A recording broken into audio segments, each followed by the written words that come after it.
Hi guys, welcome back to the Novice Within channel and on a journey within. And today, I really like to talk a lot about meditation and, becoming one with yourself. And so today, what I want to do, I have a little something. I want to show you this book. Kind of show you where I've been getting all this, the learning I've been doing as a book. And so one of the first people that was introduced to me was Brene Brown. One of the first, not the first. Love Brene Brown and all of her teachings, and she put feelings almost into research. And I'm going to go through a little bit here of each chapter, because I read this book, and I read a few others of her books, like for example, The Power of Vulnerability. That was another great book,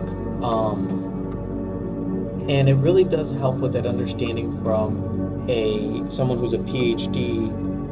I believe it's in social work. She has an MSW in social work and PhD on the study of vulnerability and the study of human emotion. So it's not just all mystical and spiritual, because I know some people take it to that level, and I've dabbled in that book because I like the comparison, and I really enjoy going from a spiritual logical perspective, because I believe there's a relationship between our head and our heart, and we have to truly, to be one and fulfilled, understand that relationship that we have. And so, she was, I've heard of channels and I listen to them. I've even quoted, a channel, Bashar, the Abraham Hicks, as I've already mentioned too. And I feel like sometimes we have a battle between, well, we need to meditate for this, and Shi Heng Yi as well. And we look for outcomes and things. But I think there's this battle between academia and mysticism. And I'm trying to bridge that gap so that we have an understanding of how this can benefit us with a yes and situation. So, for example, the first chapter goes, places we go when things are uncertain or too much. This chapter discusses like anxiety or avoidance. And that's been something I've been battling with for a long time. When do people become avoidant and when do they become anxious? This whole concept that has driven me nuts, and I'm still working on figuring it out, but the concept behind Abraham Hicks of, well, when you leave a problem, you take something with you, but if it feels bad, you should go away from it. And Abraham Hicks almost mocks at something. If it doesn't feel good, then walk away. But I've struggled because me in my personal life, I was married once, that was tough. Left that woman, ended up with a woman that was a little bit more my speed, and that didn't work out either. And I feel like I keep going in a circle, and so that's why I dove into this. And, anxious I get. I do get anxious. I think more people do that, at least in my circles. Avoidant I don't, because that whole concept Abraham Hicks said, well, put your attention elsewhere. So if somebody's making you mad, just get up and walk away. It's like, well, sometimes conflict is a part of life. And conflict helps us grow, as Shi Heng Yi says. And also Bashar, follow your passion. Even if you can't, the circumstances don't matter. This is what Bashar says. The circumstances don't matter. It's what you do with the circumstances. So if you just get up and walk away, at what point are you being avoidant? And so Brene Brown breaks this down into, let's just look at how we act as humans. You know what I mean? And then, this is my favorite, especially because I'm very competitive, I used to say. And now this is chapter 2 I'm moving into. Places we go when we compare. Now, that's an interesting one, because in competition, we're always compared. Now, I'm currently running for state assembly, and it's a competition. I'm running against people. So it's a big practice for me to not compare and run the race against me and not against these other people. And so comparison can be a dangerous thing, and so you have to look at it, at least in this book, it's looking at it from a negative perspective of envy, jealousy, resentment, and those things. I've tried to switch my perspective and look at the comparison as, okay, how does this reflect about me?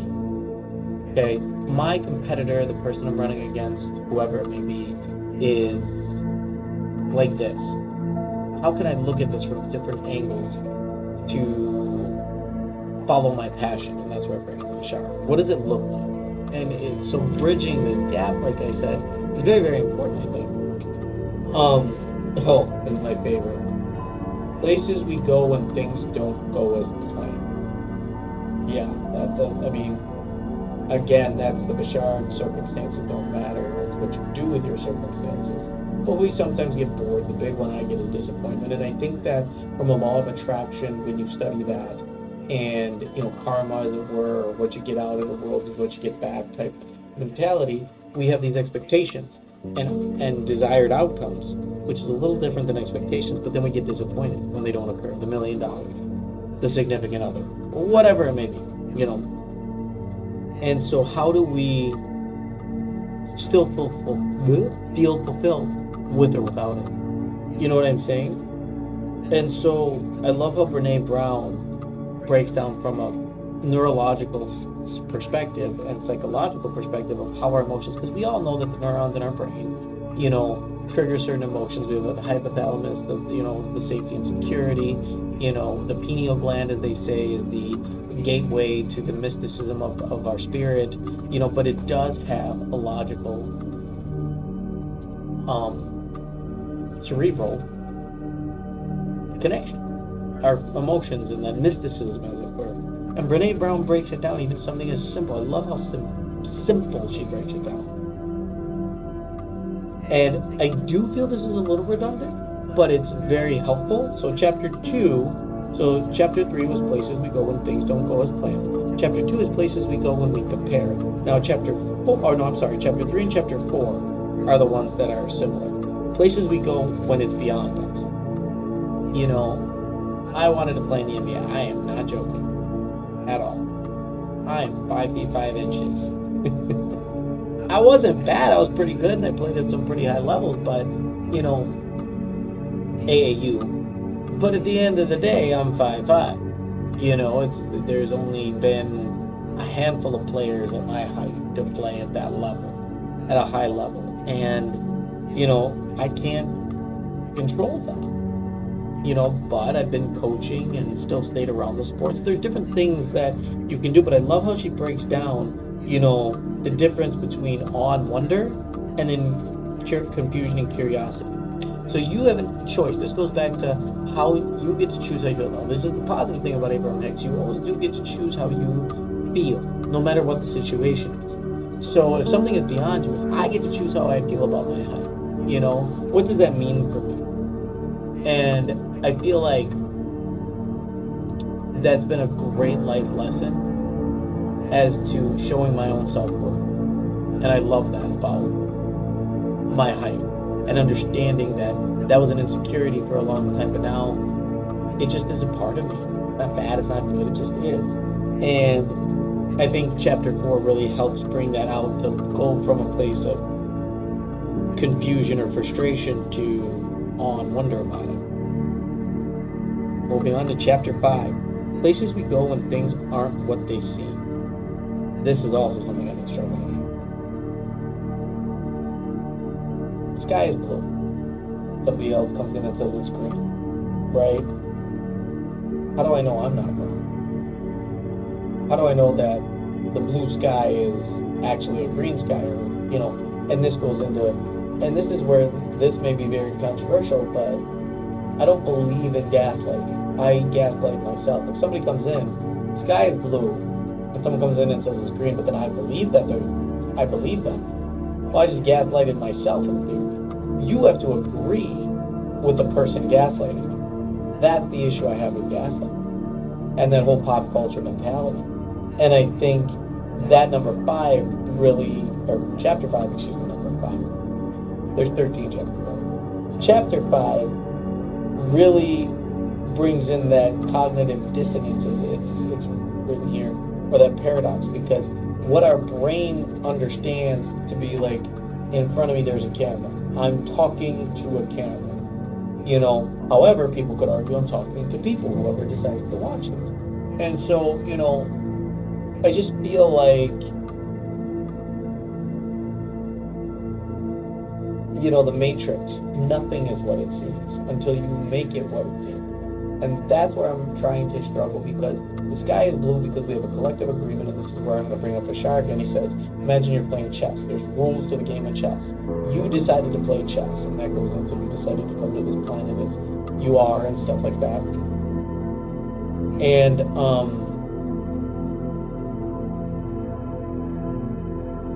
I feel like that is where we go with the skies. We agree that the skies, when someone comes in, we can be open to their interpretation, but as a collective is where we agree on certain things, because everybody argues fact. Now, the other problem I have with that is, people believe slavery was okay until it wasn't. So the sky may be blue until it isn't. It's as a collective, what do we agree, and how do we find that commonality among us as a human race is going to be kind of the ups and downs of this experience that we call life. Now, this one is a good one. This one I think I'm doing a lot better on. Chapter 6, places we go when we're hurting. I've started to go to meditation. And as I've done that, that's why I started a lot of the episodes with that. It's been cool because other people have come into my life that I've learned, like, okay, my nervous system feels safer around you. Now, that could end one day, and that's okay. But for now, it does. And I'm accepting and enjoying them. I'm working on calling the people to me that really do help that nervous system. You know what I'm saying? So I've really enjoyed that aspect of where do we go when we're hurt. That's the Abraham Hicks. When I'm hurting and I'm made it aware that I am hurting, I don't need to leave you, but I at least need to leave the situation so that I know I can come back in a better situation. That's where I also like Shi Heng Yi's, because he says that be disciplined, and you must be consistent. So if you need to step away, that's okay, but coming back is that consistency. That builds you as a person, even when you're dealing with somebody strong. Now, if you're in an physically abusive situation, I think we can even use that as a practice. You need to walk away, like you're physically getting hurt. And then do you come back when you're aligned? Let's say you step away from getting, physically abused, and you go, to a friend's house. Well, you go back with the friend when you're aligned to feel safer. You go back with the police. You don't run away from it because you might find somebody else that's abusive. But if you bring those people with you that you call to you that help you feel safe, it's going to be a lot better, and you get to overcome that obstacle. You know what I mean? Places we go with others, chapter 7. Yeah, 6, 7. Compassion, pity, empathy, sympathy, boundaries, comparative suffering. The reason I love this place we go with others is boundaries. Boundaries. That's been a very fascinating concept for me. Because I hear that a lot, especially with women to men. You're stepping over my boundary. And it's hard when it's happened to me, when it's like, well, I haven't talked to you in 5 days. How am I stepping over your boundaries? Like a random text. And I'm like, wait, what? I don't get it. Shi Heng Yi really has explained this the best to me.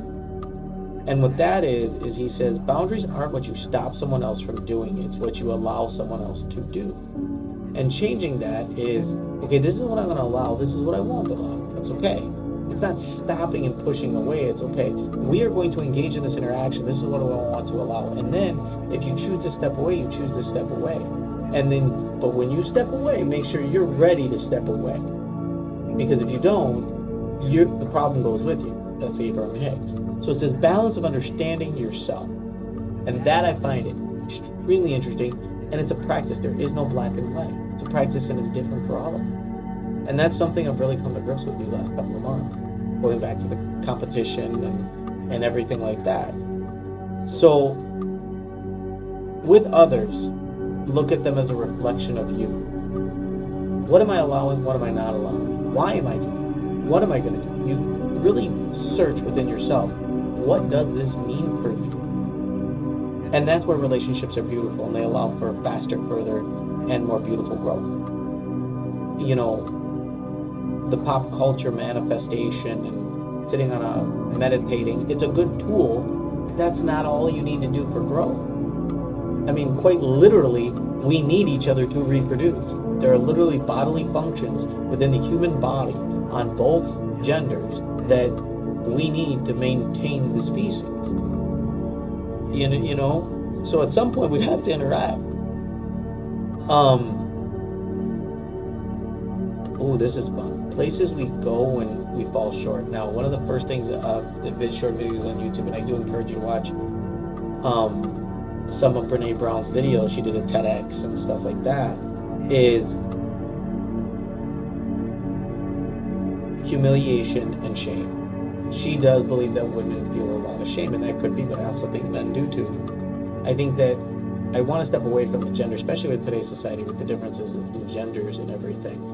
We as people feel shame, whatever that may mean or whatever that may look like, but it's still something that we feel, and that is one of the lowest of vibrational feelings you can have when you're feeling shame and guilt, and there's nothing anybody has done, or it doesn't come from the outside. That shame and guilt comes from inside, and if we react on that, that's when we start to get into the heavy, harmful things of each other. You know, the murders, the rapes, a lot of it is all dealing with shame and the lackness of power. When there is no power dynamic, that shouldn't exist. We're all loving human beings, you know. So definitely encourage you to read When We Fall Short, because I think that's the basis for how we rise, is when we understand that.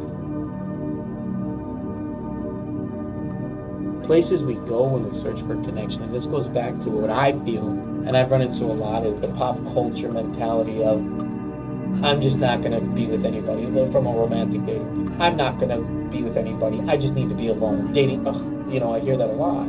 Men and women. Oh God.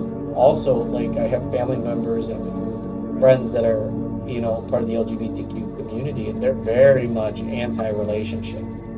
And it's interesting because we all yearn for some sort of belonging and connection somewhere. Not just romantic, but friends. And I see people fighting with their friends, and it's interesting because my understanding is the same people we fight with romantic are the same people we end up fighting with as friends. But we tolerate more on friends. We tolerate them more as friends because it's easier to step away. When you're in that committed relationship, it's really in your face, right? A friendship is something you just walk away from. Okay. You're just a friend. That's what they say, just a friend. When in reality, that type of belonging and connection is vital for your own nervous system, your own heart. Let's go with the mysticism, your heart space. Love is the greatest thing you can do, and when you share it, it becomes even better. Not even better, it becomes how we understand our true soul connection. Once you're connected to self and connected to others, we're all interconnected. We live in harmony and peace, and that's why we're better together than apart. I have to go a little mystical here. I do. Very excited. I've always felt close to wolves, and that's where I have a husky, and I just love the pack animals. Pack animals, I think, yeah, you have to give. I don't think you need to sacrifice yourself for others anymore, but I believe you need to. That's what helps you learn what love is, and when you're equal and walking the same path together, like wolves, you survive better.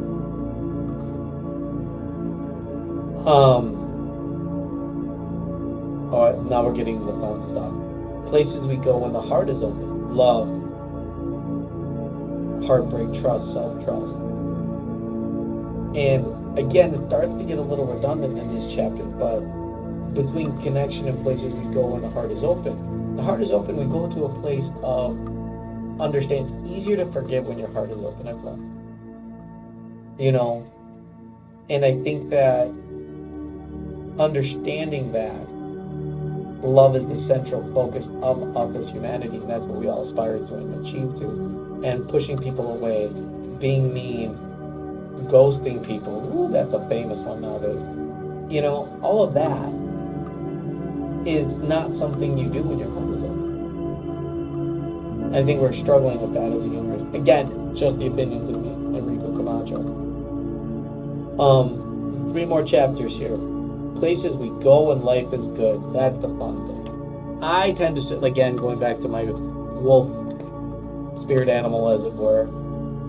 I like to go with people, socialize, hang out. I love when people laugh. That's always been something I've enjoyed. And I wonder where it is you go. Sometimes you can be alone and be happy. That's great too. But there's multiple avenues and compartmentalization of thoughts and processes on where you go, how you feel happy. It doesn't need to be, I'm most happy when I'm alone. I call BS. You can be happy when you're alone sometimes, sure. I'm happy now. I've learned that over time because I used to crave that attention. I've been alone now, single dad for a few years, and my kids are growing, so they go off on their own with their friends. They need their space, and so spend a lot of time alone. I do feel happy alone. I love to watch movies. There's certain things, but I also feel happy when I'm with people. It's a yes and, places we go when we feel wronged, anger, contempt. We all know this disgust, dehumanization, that whole revenge.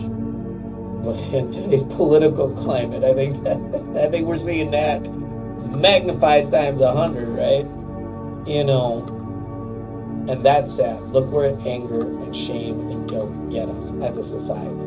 When we are not connected, what is happening in the world today is exactly what will continue to happen until we learn that self-love means we share it and are connected, in my opinion.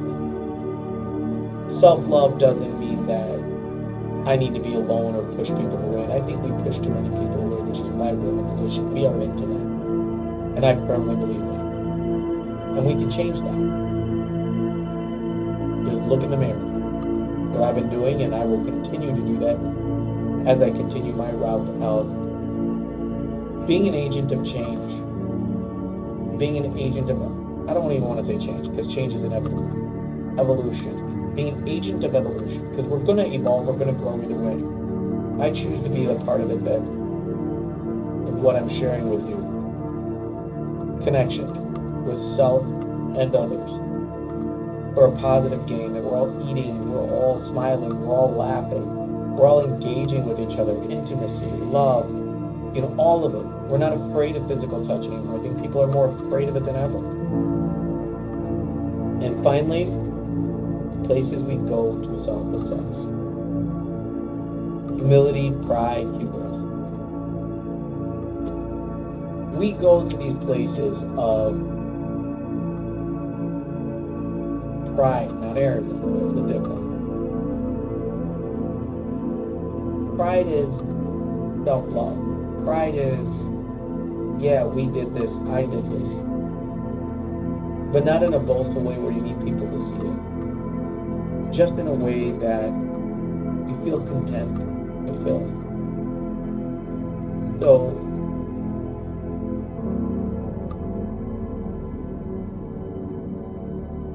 I feel that every day is a practice of that. Even when you do something that you're ashamed of, the awareness that you're ashamed of it, I can be proud of that. Or me. I go to bed with a ritual that Shi Heng Yi I found on YouTube, and it has changed my life. Like I know people say that, I get that. But for me, this is just me. Different things may work for you. But for me, I'm able to ask for what I want without shame. If it doesn't happen, I'm like, okay. And if I do feel shame, I go, wow, I at least know I did. And now I know that I can step back, look at myself, and understand my truth. So, this book, along with the others I'll be presenting and where I got to the meditative state and talking about meditation, highly suggest. Wonderful book. And I hope you guys all enjoy it. If you do decide to pick it up. Thank you so much for joining me. I'll see you next week.